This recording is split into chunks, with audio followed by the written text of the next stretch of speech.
time for another DPReview road trip. This time, we're hitting the back roads of Idaho with photographer Michael Bonocore and Canon's new 6D Mark II. Our destination? Well, we're not sure yet. But along the way, we'll be visiting remote locations to meet up with interesting folks and capture some beautiful fall colors.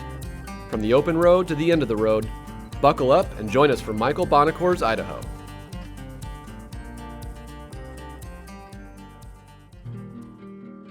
My name is Michael Bonocore. I am a travel photographer. I also run Resource Travel, which is a website where we aim to tell inspiring travel stories. I'm usually traveling about 200 days a year, but I've chosen to make my home here in Boise, Idaho. It's got incredible access to some of the most beautiful and breathtaking landscapes and outdoors that I've ever seen. The first stop on our trip was just shy of the Heaven's Gate Overlook above the Seven Devils Wilderness area for a few sunset shots. All right, Michael, so the light's closing out behind us. Why don't you tell us a little bit about where we are right now? So right now we're at Hell's Canyon Recreation Area. We are overlooking the Seven Devils mountain range. In this case, we have a cool road here, so I really want to get the road incorporated with the shots. I also like to get people in the photograph. So if you were wearing a red jacket, I would say to you, Carrie, go stand out there while I get you with this stunning mountain backdrop in the background. As luck would have it, our director happens to be wearing a very red jacket. No way. Yeah. All right, let's try it. All right. Right there is perfect. I mean, this is such a beautiful location. This is really what Idaho's all about. So I like to underexpose a lot of times, just because I find that it's easier to pull the shadows out. With some great photos in the bag, we headed down the mountain to set up camp and get some rest. When we got to Riggins, we stayed in a repurposed church camp, which was really cool. It was in the middle of nowhere, right along a creek, beautiful, quiet. You could see a million stars. Absolutely incredible.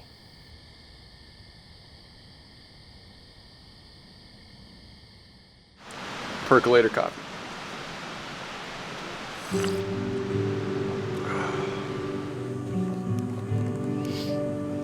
I could deliver you coffee if you want. Yeah. Coffee delivery, it's amazing. The 6D Mark II is Canon's 26 megapixel entry-level full-frame DSLR. It utilizes Canon's excellent dual-pixel AF in live view. It also features an articulating screen and can shoot up to 6 FPS in burst mode. All right, now we want them to come over here.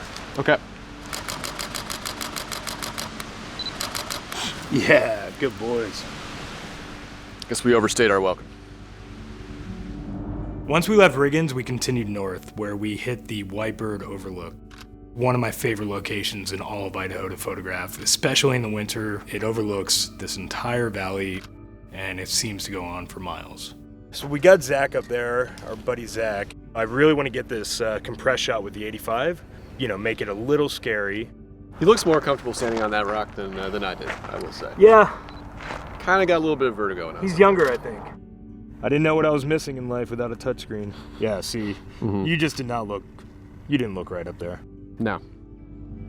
After we left Whitebird, we drove along Highway 12, which is some of the most remote section of Idaho I've ever seen. It's like green waders and some really good suspenders. Working our way along the Selway River, we stopped at the Fenn Ranger Station in the Nez Perce National Forest, hoping to get some advice on great photo ops nearby. Right here is the edge of the wilderness. I also got some sweet swag. Only you.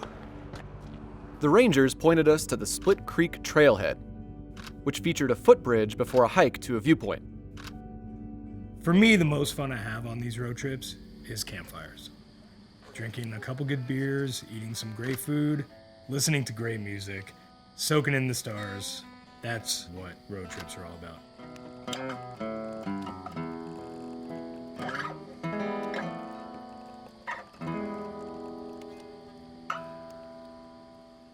Next morning, we woke up before sunrise, and we were lucky that we did because there was some beautiful fog hanging around the trees up at the top of the hill. Early morning, I love using a tripod. At f4, I'm getting a 1/25th of a second shutter speed.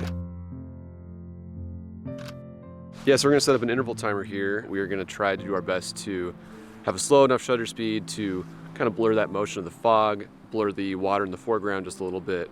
And as the light's coming up, it should be a really nice scene. With the sun cresting the horizon and the fog dissipating, we turned our cameras around and shot into the sun for a different look. When you shoot at an aperture like f/18, f/22, when you're shooting into a light like a sun or a street light, it's going to create that starburst effect. The Rangers had told us about a location called Selway Falls.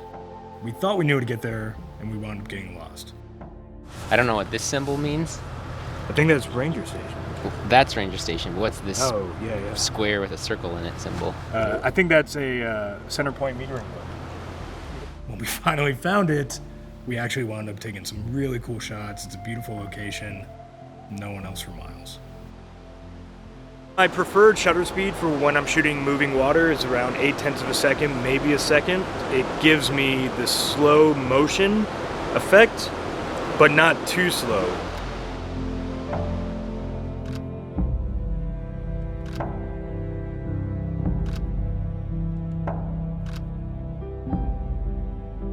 After leaving the Nez Perce forest, we drove north to the town of Fernwood to meet up with Christy Wolf to check out a fire tower she's rehabbing to put on Airbnb.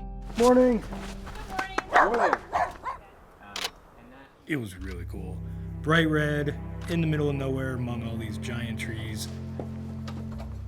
All the properties are off-grid that I do, and partly that's because it's cheap land, but also because they're remote, and I really like that. And I like trying to provide an experience that people are going to love and kind of not even realize that they're off-grid. I think people don't even realize how tired they are until they have a couple days out in nature, and then they're like, oh yeah, that's what it's like, you know? I mean, I go to sleep when it gets dark and I wake up when it's light. People don't do that. Christy had a book of all these old radio communications, which outlined all the emergency calls they would get. So I don't know what I'm going to do with this, but it's pretty cool. Passenger having labor pains. And it gets better. Tell the lady that she must calm down and stop if she wants assistance. You know, I just want to keep making really interesting places, and I'm going to keep doing that as long as people enjoy it and as long as I'm physically able to. It was finally time to say goodbye to Christy and start making our way back south. Outside the town of McCall, we stumbled upon some of the best fall color we'd seen yet. Rich, pleasing colors have long been a strong point on Canon cameras, and the 6D II is no different. Churning out warm, saturated yellows and reds, it really helped the leaves to pop against the conifers and the sky. So we stayed in McCall, and the next morning we woke up to a lot of fresh snow on the ground. Not that unusual for an autumn in Idaho. So I called my buddy Cody Monroe, who runs CM Backcountry Rentals, and he had some really cool razors that we took out all the way up into the mountains. After 4 days of shooting primarily static landscapes, I really wanted to have some kind of movement in my photos, some kind of action. Cody was driving fast and crazy. It was a lot of fun and definitely put the camera to good use in those conditions. So Michael, I can see you've got your 6D II on the hood over there. What are you doing? So I'm utilizing the touchscreen flipped out, and I've got the camera right here on the hood, which when I use the tap to focus and exposure, it's giving me a really cool inside view of Cody. Automatically focuses on his helmet and takes the shot for me. With the snow coming down, we had a chance to put the 6D II's weather sealing to the test. Michael Bonocore doesn't need gloves to shoot in the snow in the mountains of Idaho. I do. I always switch into full manual because the brightness of the snow will fool the camera's meter, and it'll often start to turn it all gray and it looks kind of mucky and you have to push the files in post. So I basically get an exposure that I'm happy with and switch into manual. That's how you have fun in Idaho, right? That's right. What I love most about travel and adventure is sharing the experiences with good friends. Enjoying life, enjoying each other's company, and this trip had all of that, in a state that I'm proud to call home.